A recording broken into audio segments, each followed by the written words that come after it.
All right, let's jump into another deep dive. Today, we're going back to 1960s Dallas. Ooh, Dallas. To a place called Jack Ruby's Carousel Club. Oh, wow. This nightclub Yeah. became super infamous because of its ties to the JFK assassination. Right. And we're going to really explore what made it so intriguing. I love it. We have some really cool source material to work from for this one. Okay. A research journal. Okay. Called the Dealey Plaza Echo. Interesting. It's from a British JFK research group, Dealey Plaza UK. Fascinating. And they've got these amazing interviews with some of Ruby's former dancers. Wow. So we get a real insider's look I love that. at this club. Yeah. What I think is so captivating about this particular nightclub is that it's not just a place for entertainment, right? Right. It gives us this glimpse into the underbelly of Dallas just before the JFK assassination. Wow. A world of organized crime, the police department, and even whispers about Lee Harvey Oswald. All connected in this one place. Yeah, crazy, right? Absolutely. So let's just start by setting the scene. Okay. The club was on Commerce Street, and today it's just a telephone exchange building. Oh, wow. Can you imagine? It's hard to picture that, yeah. A place that once had so much intrigue, now reduced to concrete and wires. That's almost symbolic, isn't it? It is. Of how the Carousel Club itself has kind of faded from memory. Yeah. But it really was significant in the Dallas nightlife scene. Yeah, and Ruby, despite running a strip club, really wanted to make it classy. Interesting. He was a man of contradictions, wouldn't you say? It sounds like it, yeah. He said no bouncers. Okay. And he would kick out any unruly patrons himself. Oh, wow. Sometimes, violently. Oh, my wow. But at the same time, he ran the club by the book. Interesting. He followed all the AGVA union rules. What's AGVA? It stands for the American Guild of Variety Artists. Got it. So he was making sure the dancers and musicians got fair treatment and wages.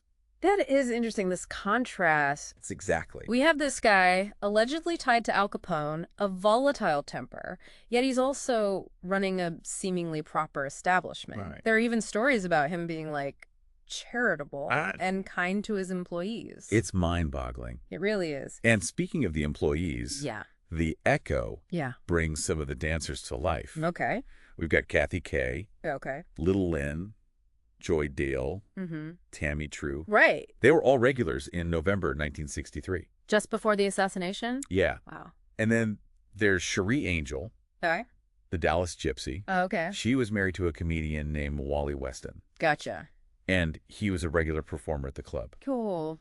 Some of the dancers had stage names like Friday Night. Huh. Playing off that, saying, everyone loves Friday night. Oh, I see. I love that. Yeah, that's clever. So these women, they provide valuable insight into the world that Ruby was part of. Okay. Their interactions with him. Yeah. The atmosphere of the club. It creates a picture of the man in his place. A mosaic. Yes. I like that. And some of these stories are pretty wild. Oh. Like Diana the Huntress. Okay. She was fired because she accidentally hit Ruby's prized golden horse plaque with an arrow. Oh, no. During her act? Yeah, during her act. Pretty wild. The band would, hide whenever she was about to shoot an arrow. Oh, my gosh, I can imagine. It's like a movie. Yeah. It really highlights this crazy mix of, glamour and danger. Right. And this weird sense of trying to be proper. Yeah. That Ruby had. Right. It wasn't just a seedy strip club. It was a reflection of him. I see. He was trying for respectability, even though he was often operating in the shadows. That's interesting. And we can't forget about, the competition. Oh, right. Ruby had rivals. Okay. Mainly the Weinstein brothers. The Weinstein brothers. They owned the Colony Club. Okay. Which was right next door to the Carousel Club. Oh, wow. Right next door. Yeah, Ruby seemed to always be in conflict. Oh, I see. Whether it was with unruly patrons, competing club owners, or even, maybe darker forces. Yeah. They were only beginning to understand. That rivalry with the Weinsteins, right. It really shows you how competitive that Dallas nightclub scene was. Yeah. But it also says a lot about Ruby himself. Yeah. He loved the drama. Oh, yeah. He was always on edge, always in some power struggle. This brings us to a point that shows Ruby's connection to people in power. His ties with the Dallas Police Department. Okay. The journal mentions that many officers would go to the Carousel Club a lot, Mm-hmm. and Ruby was always generous with them. Free drinks, maybe? Yeah, one bartender even told the Warren Commission about serving free liquor to police officers on Ruby's orders. Wow, so he was definitely currying favor with them. Yeah, that's a big detail, right? Yeah, absolutely. It wasn't just a friendly gesture, it was strategic. This wasn't just some guy running a club. He was building relationships with the people who held power in Dallas. Mm-hmm. It's like peeling back layers of an onion, and with every layer, we Yeah. find a deeper, Okay. more intricate connection. I see. And the deeper we go, Yeah. the more we start to wonder, Yeah. was this just good business? Right. Or was there something, like, more sinister going on? Right, something more calculated. And it wasn't just the police. No. Ruby had permanent passes for, like, tons of important people. Oh. Dallas DA Bill Alexander. Wow. Media people, businessmen. He was creating a network. Yeah, he was. Spanning across different parts of Dallas society. Yeah. That's fascinating. Right. This nexus of power Yeah. and influence all centered around this one nightclub. It's incredible. This deep dive into the Carousel Club is turning into so much more than just a history lesson. I can see that. It's a window into this web of relationships Right. and hidden power dynamics Mm-hmm. that might have played a role in the events of November 22nd, 1963. Absolutely. And to fully understand Yeah. the significance of this web, Okay. we have to talk about the question that has haunted researchers for decades. Okay. Did Lee Harvey Oswald ever actually go to Jack Ruby's Carousel Club? The idea that Oswald might have been at the club Yeah. is fascinating. I know. Because it creates a link between Ruby and Oswald. Like Yeah. they were in the same place, maybe even talked to each other. And that's where the Echo gives us some really interesting stories. Okay. But they do contradict each other a bit. I see it. One of the most interesting comes from Kathy Kay. Okay. The dancer. Yeah, remember her? She told investigators that she danced with Oswald at the club. Mm-hmm. But later, she took back her story. Wow. So she changed her story. Yeah. That's strange. It's a real puzzle. Yeah. You know, she might have been traumatized by Yeah. the assassination Right. or like scared because everyone was looking at her. That makes sense. And that could have messed with her memory Mm-hmm. or even made her change her story. Yeah. Out of fear. Plus, the Warren Commission was known to like really pressure witnesses. Right. They wanted to get a certain story. Yeah, so we have to think that Mhm. maybe some witnesses, Right. especially the ones who said things that didn't fit the official story, Yeah. maybe they changed their stories. Because of pressure. Yeah, because of all the pressure and chaos. Makes you wonder It does. how many other details got messed up. Yeah. Or just like lost. Because everything was so crazy Yeah. And so political. right after the assassination. Absolutely. This uncertainty makes it hard to tell Yeah. what's true and what's not. I agree. Like Sherry Angel's story. Okay. What did she say? She said her husband, Wally What? Weston, the comedian, Oh, right. that he got into a fight with Oswald at the club. Oh, wow. Really? Yeah. She said Weston hit Oswald What?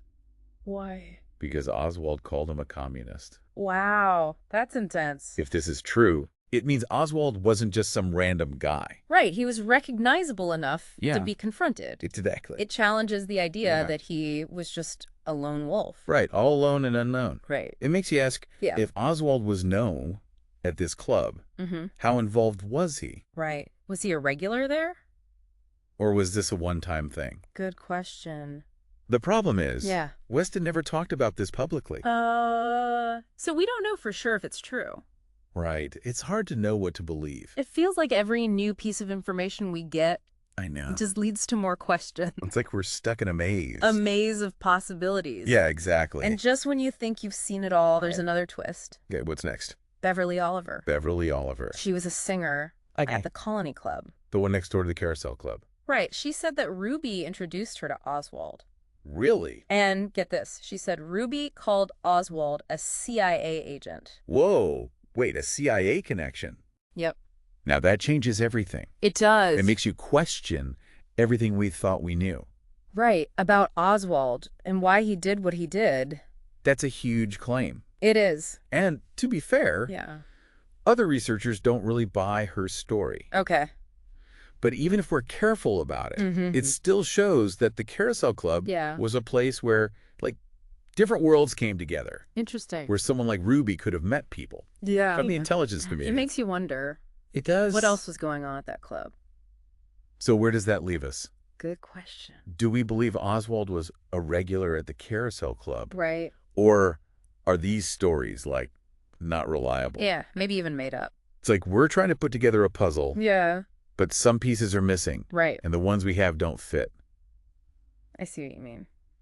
It's tempting to say Oswald was definitely there, I know. but we can't say for sure. Right. Not with the evidence we have. But Yeah. these stories, even if they're not totally true, Mm-hmm. they show that the club might have been a meeting point Okay. in the events before the assassination. That's an important point. And that makes it worth looking into. Absolutely. It's like the Carousel Club is a character itself Yeah, like in this whole drama. it's holding secrets Yeah. that could help us understand the JFK assassination. But those secrets might be lost forever, Yeah, maybe. shrouded in mystery. It's possible. This brings us to another part of this story Okay. that adds even more intrigue. What's that? The 112th Military Intelligence Group. Okay, the 112th MiG. They were in Dallas during the Oh, assassination. interesting. And the information they got, or maybe didn't get, Right. makes you wonder Yeah. what really happened in those days. Okay, now we're getting into something. I know. This sounds almost like a conspiracy. All right. The 112th MiG.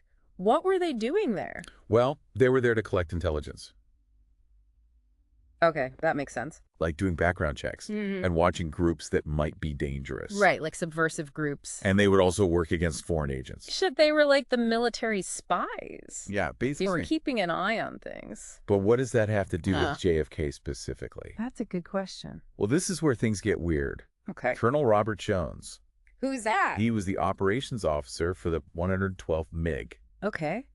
He said that they actually gave some of their people Mhm. to help protect the president during his visit. Wait a minute, protect the president? Yeah, But wasn't that the Secret Service's job? you'd think so, right? Yeah, why would the military intelligence be involved? That's the big question. Yeah. And nobody really knows the answer. Mhm. Later, the Department of Defense said that there was no record Right. of the Secret Service asking for help from the 112th. Oh, wow. And to make things even more confusing, Yeah. one of the agents from the 112th in Dallas, Captain James Powell, Okay. he said he was on leave that day. On leave. Yeah. So we have one person saying they were involved Right. and another saying they weren't. It's like a hall of mirrors. I know. Who do you believe? It's hard to know what's true. Especially with military intelligence, Yeah. where secrets and misinformation are, like, part of the job. Exactly. It's almost impossible Yeah. to figure out what really happened. What's the takeaway here? Yeah. Was the 112th MiG part of the security team or not? Right. Or were they just watching? Or maybe there's something else that we don't know Yes. about. It's hard to say. What we do know Yeah. is that all these different stories Right. about their role Mm. raise questions about who knew what Okay. and when Mm-hmm. in the days leading up to the assassination. Good point. And that leads us to another interesting part. Okay. The information the 112th got, or maybe didn't get, about Lee Harvey Oswald. This is where the echo gets really specific. It makes you wonder if someone was trying to mess with the investigation. You're right. The journal talks about times Right. when the information given to the 112th Yeah. was wrong Okay. or incomplete, Mm. or maybe even kept out of the official records. What? Like, what kind of information are we talking about? One of the weirdest things Yeah. is that when they first heard about the suspect, You okay? they were only given the name Heidel. Heidel. Yep, no mention of Oswald. But that was Oswald's alias. Right. Wouldn't the investigators know that Heidel was Oswald? Yeah, you'd think so. He had IDs with him when they arrested him. According to Colonel Jones, the only information they got at first was Heidel. Wow. They had to figure out themselves Okay. that Heidel was Oswald. By looking into his activities in New Orleans. Exactly. It's almost like someone wanted to keep Heidel and Oswald separate. I see what you mean. Why would they keep that information from military intelligence? Right, it doesn't make sense. What was the point? Good question. Was it a mistake? Maybe? Or did someone want to control the story? Even right after the assassination. It's possible. It feels like there was a lot of misinformation. Yeah, pattern. And it gets worse. The journal says Oh. that the 112th got a report Okay. about something that happened in Dealey Plaza Oh, wow. earlier that week. What happened? Some people saw men Okay. maybe aiming a rifle. Oh, wow. Near the picket fence. Yeah, near the picket fence. That's important. I know. If Oswald was checking out Dealey Plaza Yeah. days before, Right. that would be huge for the investigation. You would think so. Right. Absolutely. But guess what? There's no mention of this in any of the official reports. Because he left it out. Like someone wanted to erase it. Wow, that's unbelievable. It's amazing. Every And- time we dig deeper, we Yeah. find more things that were hidden Like someone was trying to hide the truth. Yeah. about Oswald. It seems like everyone had their own version of what happened. Right. And the truth got lost somewhere in the middle. The Echo also says that the 112th was told that Oswald was a card-carrying communist. What? A communist? And that he defected to Cuba in 1959. Cuba? Wait, that's not right. No, it's not. Oswald defected to the Soviet Union. Right. Not Cuba. And I've never heard anything about him being a member of the Communist Party. That information was just wrong. Completely wrong. And it contradicted everything they knew about Oswald. And the Journal says that this wrong information came from Detective L.D. Stringfellow of the Dallas Police Department. So the police... The ones investigating the assassination were giving false information. To the military intelligence. Yeah. Why would they do that? Was it on purpose? Maybe they wanted to make Oswald look bad. Or were they just incompetent? It's hard to say. Either way, it shows that the agencies involved in the investigation weren't working together very well. It's troubling. It really is. So much confusion Yeah. and conflicting information. It makes you question everything you thought you knew about that day in Dallas. Okay, so we've explored this world of Jack Ruby's Carousel Club, where like the Dallas underworld and the people in power kinda mixed. We've heard these stories, right? About Oswald maybe being there. Yeah, some intriguing stories. And then we've talked about the 112th MiG and all that weird information they got about Oswald. Yeah. What does it all mean? Well, I think we see a pattern of people hiding things, trying to manipulate the story. Okay. The Carousel Club itself shows how blurry things were back then, between what was legal and what wasn't. Right.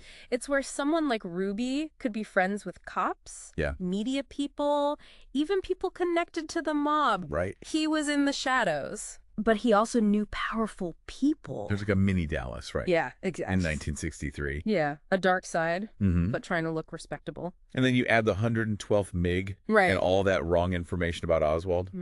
It makes you doubt the whole investigation. Yeah. It almost feels like someone was trying to control the story. I think that's a real possibility. On purpose. Yeah, and remember, we're just scratching the surface. Okay. The Dealey Plaza Echo, Volume 5, Issue 2, goes into way more detail. Oh, cool. It looks at specific reports. Oh, okay. Analyzes what witnesses said and shows these inconsistencies. Things that don't add up. Got it. It really seems like people were trying to hide the truth.